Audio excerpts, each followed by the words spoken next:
வீடியோல பார்த்தோம் தாட் வந்தா அதை பாப் பண்ணிட்டு லெட் கோ பண்ணணும்னு. ஆனா ஒரு ப்ராப்ளம் இருக்கு. எல்லா தாட்டும் பாப் பண்ண முடியாது. சம் தாட்ஸ் ரிப்பீட் மோட்ல வரும். இத மறந்துட்டேன், அதை பண்ணணும், இத பண்ணணும் அப்படின்னு. அப்ப என்ன பண்ணலாம்?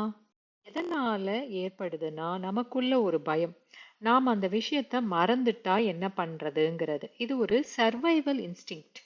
இதுக்கு என்ன பண்ணலாம்னா ஆரம்ப காலகட்டத்துல ஒரு நோட் புக் பேனா நம்ம பக்கத்துல வச்சுக்கலாம். தாட் வந்தோடனே கண்ணை திறந்து குயிக்கா எழுதிட்டு க்ளோஸ் பண்ணிடுங்க.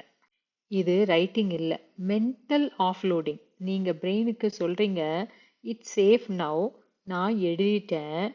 அப்போ மைண்ட் ரிலாக்ஸ் ஆயிடும். இப்போ நம்ம என்ன பண்ணியிருக்கோம்னா டெம்பரரியா அந்த தாட்டை ரீலோகேட் பண்ணிட்டோம். இப்படி நாம பிராக்டிஸ் பண்ண பண்ண ஒரு ஸ்டேஜுக்கு அப்புறம் நமக்கு நோட் புக்கோ எந்த யுக்தியுமே தேவைப்படாது. நாம என்ன ஸ்டேஜுக்கு வந்துருவோம்னா ஒரு டீப் ட்ரஸ்ட் ஃபார்ம் ஆயிடும்.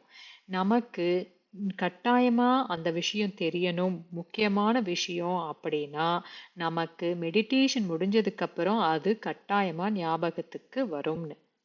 அது வரைக்கும் நாம ஸ்ட்ரகிள் பண்ணாம ஏதாவது ஒரு யுக்தியை பயன்படுத்தி நாம மௌனம் மெடிடேஷன் பண்ணுவோம்.